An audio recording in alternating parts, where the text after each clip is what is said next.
¿Empezamos? Me han dicho que avisar. Bueno, buenas tardes. Estamos en la conferencia de clausura del 10º Congreso en Información y Comunicación Digital, organizado por el Grupo GICIT en la Universidad de Zaragoza.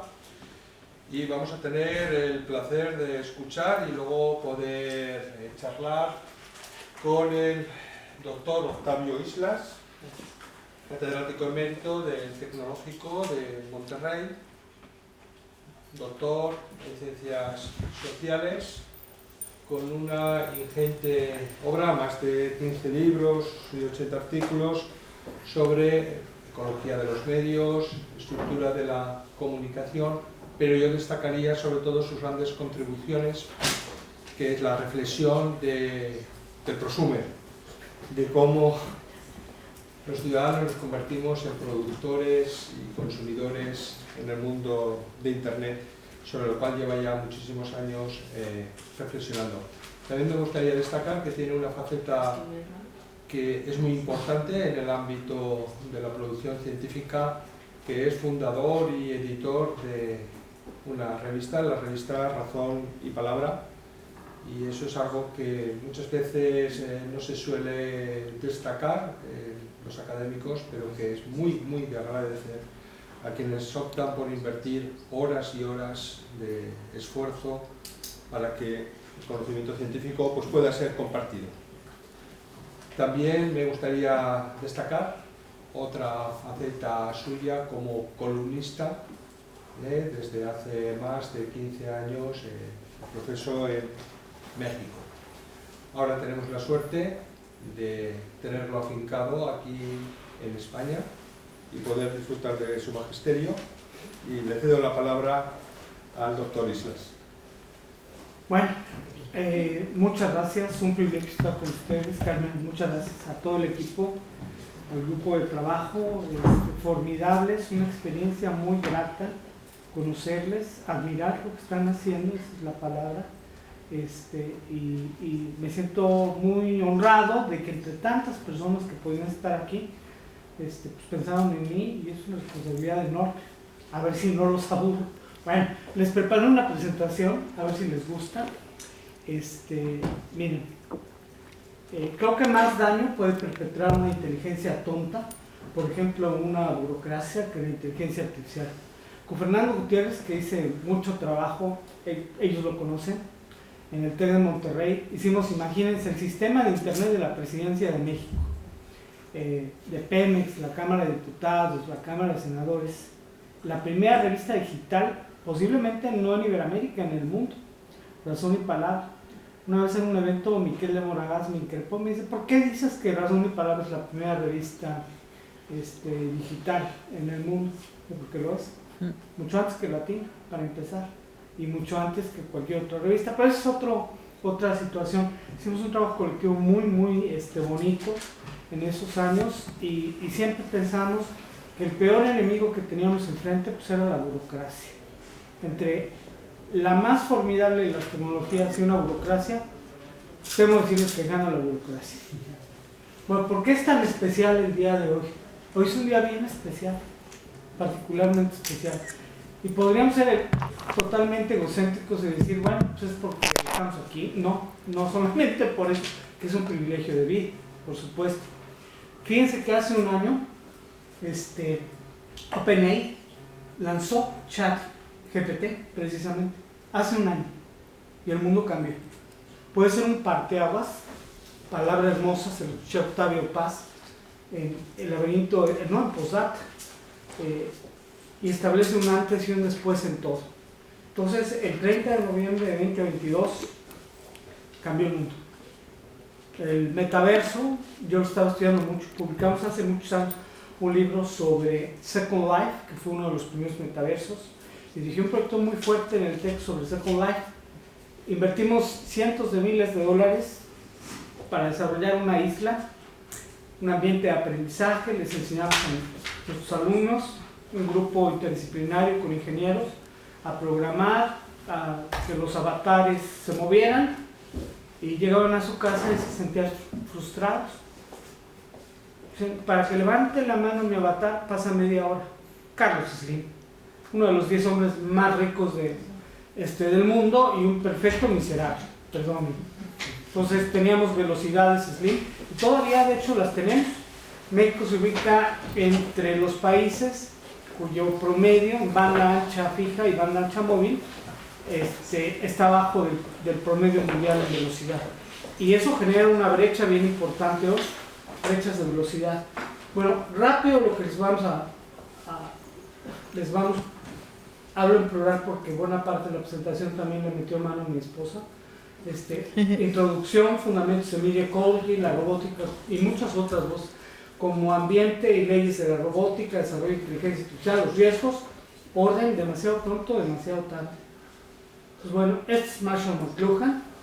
Y la ecología de los medios. Bueno, quizá en la academia, en buena parte de la academia iberoamericana lo aprendieron a odiar, a desacreditar.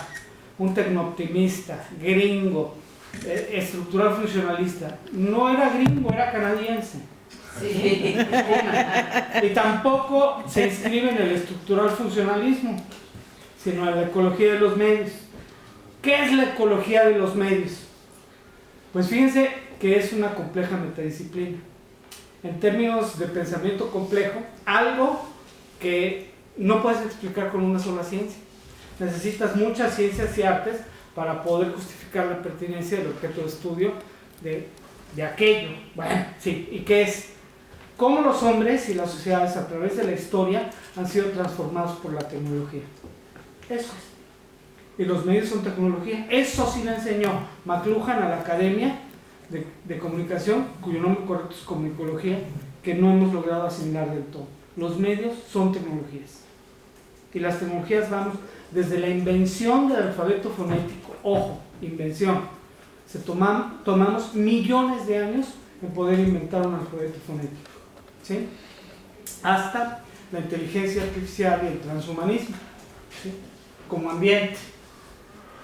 Para mí es no solamente acuña el concepto de Media Ecology, sino pues centra su atención fundamentalmente en el concepto de ambiente. El profesor Neil Postman, destacado sociólogo, crítico de la televisión y del sistema educativo estadounidense, y él propone como medular el concepto de ambiente, ¿sí? Los ambientes son todo. ¿Qué quiere decir? El medio es el mensaje, que es la frase más emblemática de McLuhan. Centremos nuestra atención en primera instancia en el medio. ¿Por qué? Porque el medio conforma, construye, desarrolla ambientes.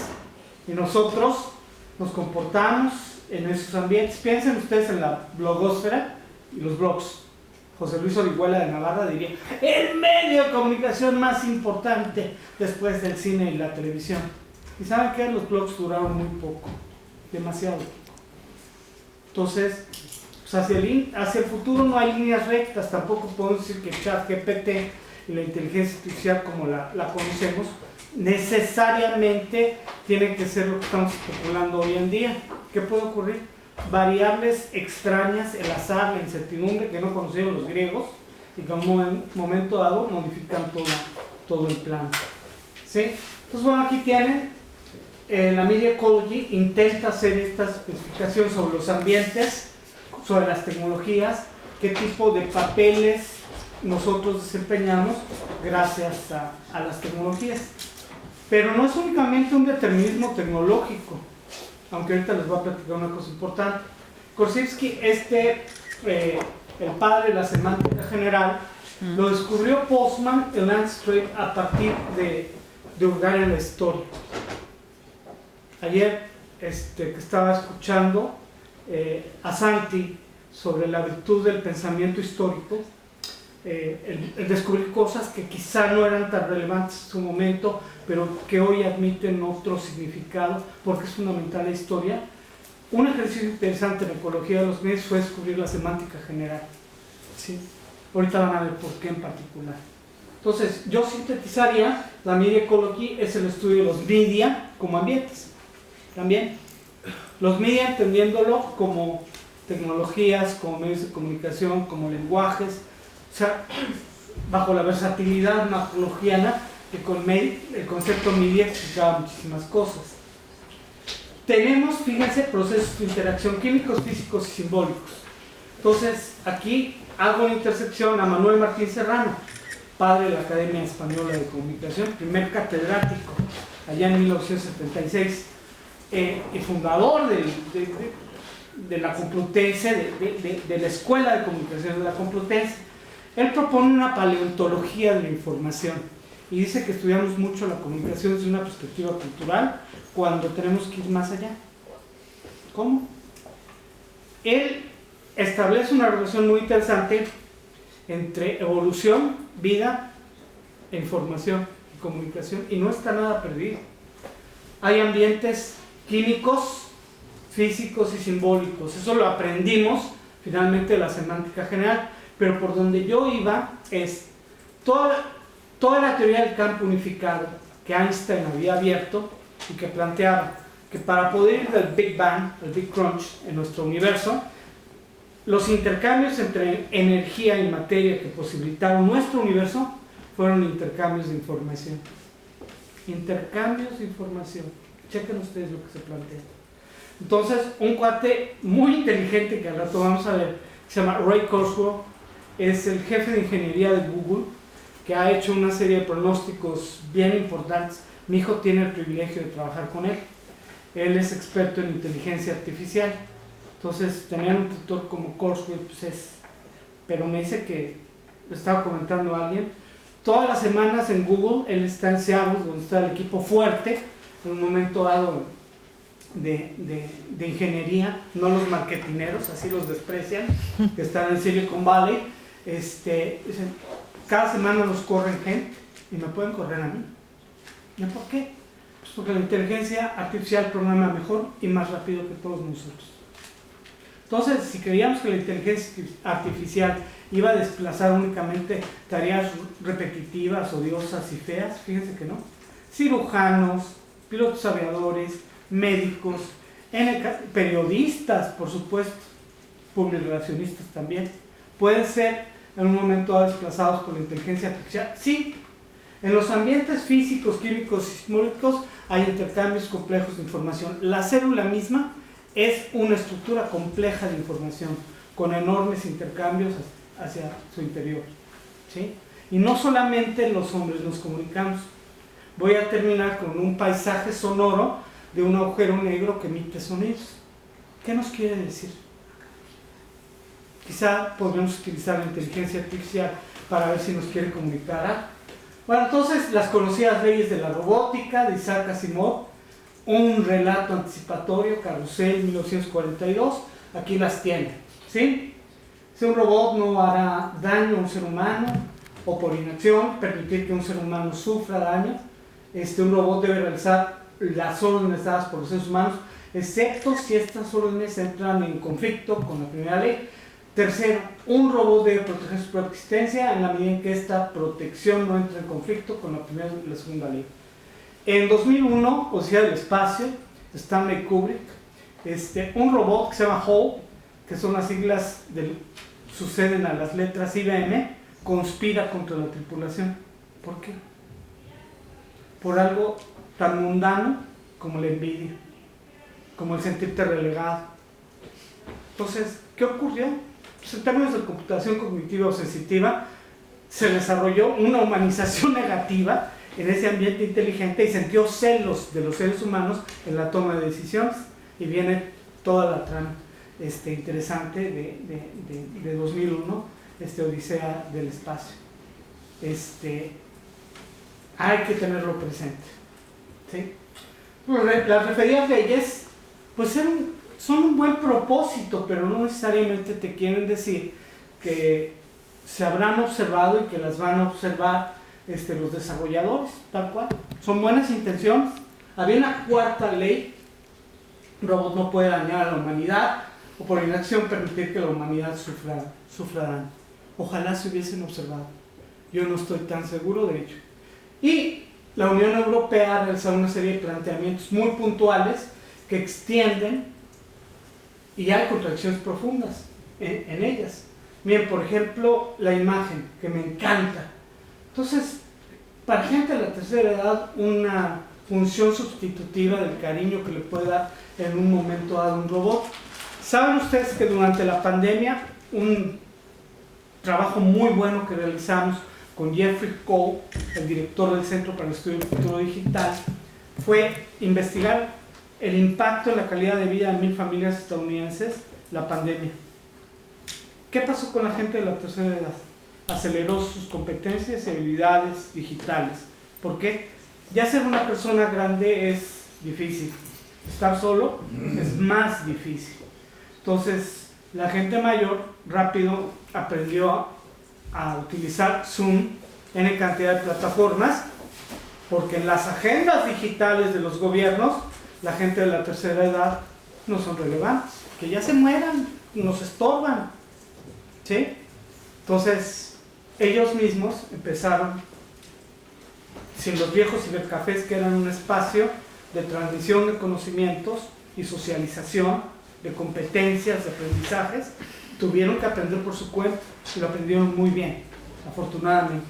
Entonces los robots pueden cumplir funciones sustitutivas de compañía para tanta gente que se encuentra tan sola. ¿Ok? Rápido desarrollo de la inteligencia artificial, algunas cuestiones.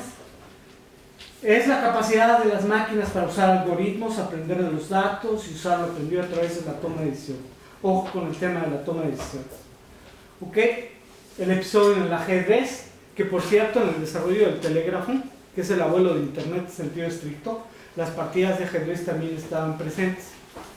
Y como ajedrecista, inevitable el término José Capablanca, el campeón más grande de todos los tiempos.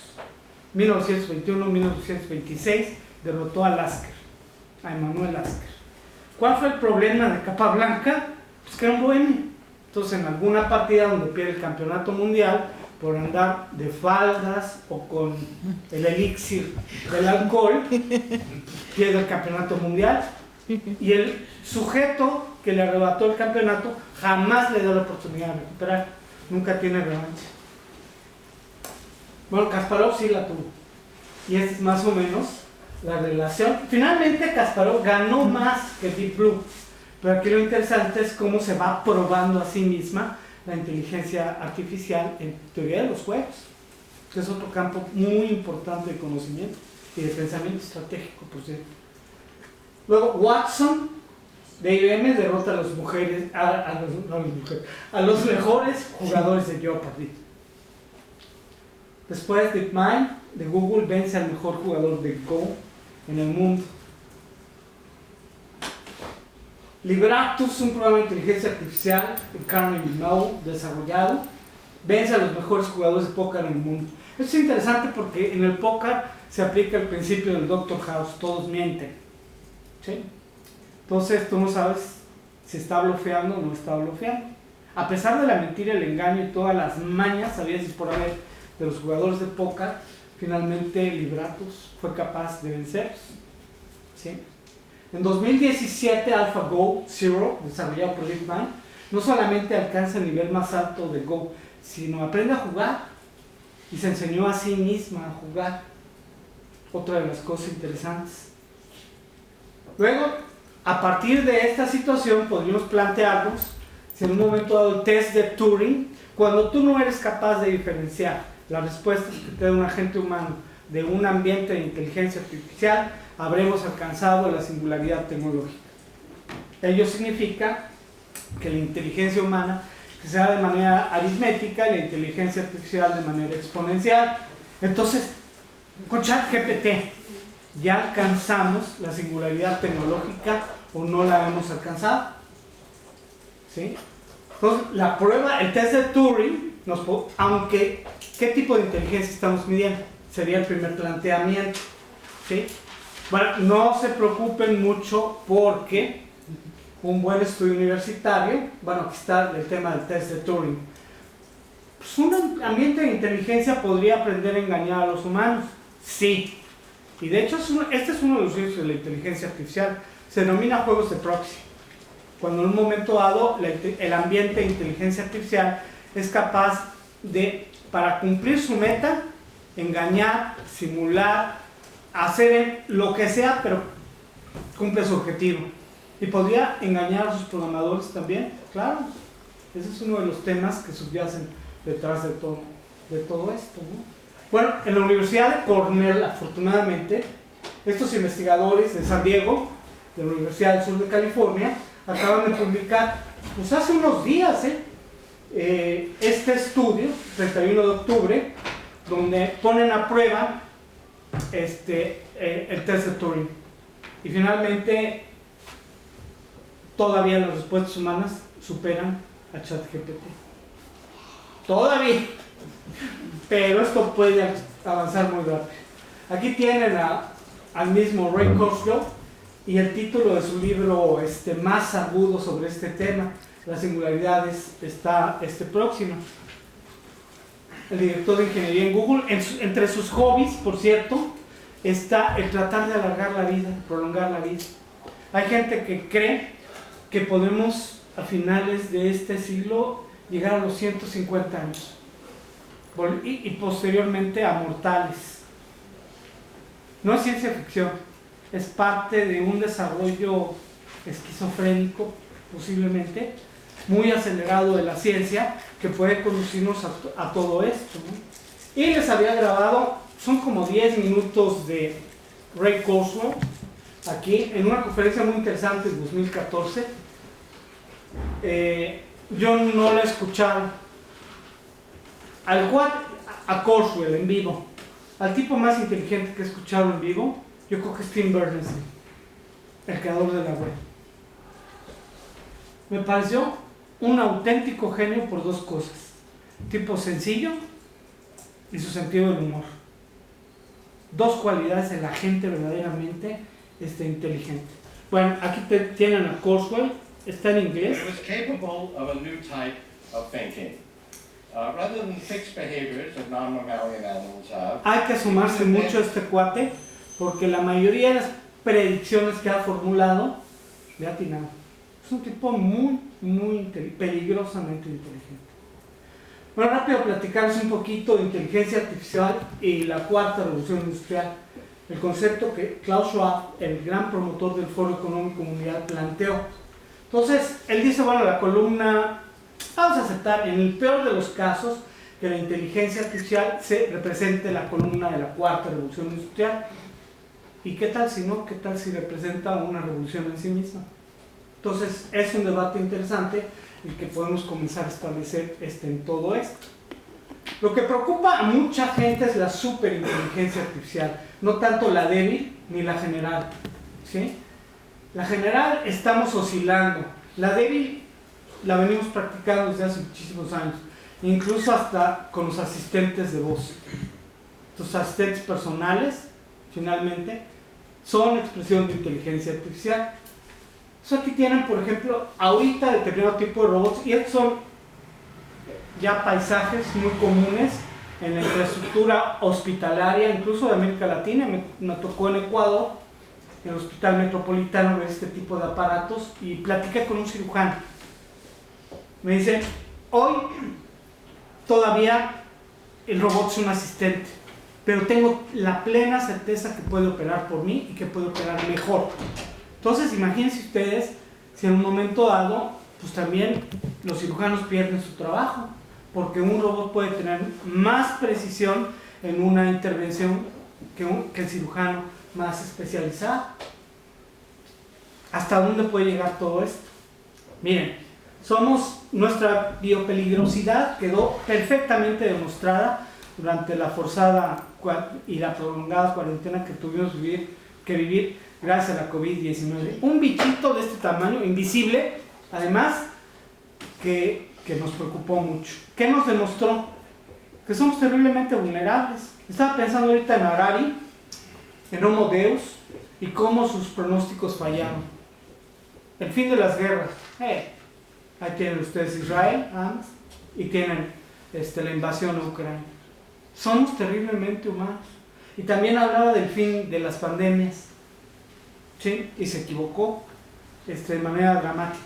Qué bueno que eso ocurrió en un momento en el cual tú tienes la certeza que cuando tú regreses a tu trabajo lo vas a recuperar. Pero puede ser que en una situación relativamente similar, unos años más adelante, un robot esté realizando sus operaciones, no se enferma. Bueno, si hay virus informáticos y pueden realizar un daño terrible, pero finalmente no tiene la biopeligrosidad que tenemos nosotros. Entonces, bueno, ¿cuál es el problema en términos darwinianos? Que difícilmente podemos competir con ambientes inteligentes. Es parte del problema. Entonces, las organizaciones ya de por sí, con enormes diferencias, se presenta una brecha todavía más radical. Quienes pueden aprovechar porque tienen el dinero, el conocimiento, la inteligencia artificial, y quienes no. Ustedes dirán, no, eso no existe hoy en día. Durante la pandemia, por lo menos en América Latina, en cantidad de micro, pequeñas y medianas empresas no tenían plataformas para comercio electrónico. ¿Y qué tuvieron que hacer? Acelerar su alfabetización digital para estar en condiciones de poder sobrevivir durante la cuarentena. Pero habían despreciado terriblemente el entorno del comercio electrónico. ¿Saben también a quién les ocurrió mucho en América Latina? A las universidades. Por lo menos a N cantidad de universidades públicas en México y en América Latina, el tema de la educación a distancia. Otro peor, el mobile learning, cuestiones de ciencia ficción, eso no nos interesa y cosas así por el estilo. De mobile learning, rápido una anécdota. 19 de marzo del año 2010, TEC de Monterrey, Campus Monterrey. ¿Qué ocurre? El ejército persigue a unos supuestos sicarios que son estudiantes del TEC y los asesina. Y entra a robarse las cámaras. Tal cual. ¿Sí? El rector le cuelga el teléfono al presidente de la República, no le tomó ni siquiera la llamada. Y sabíamos muchos de nosotros que los días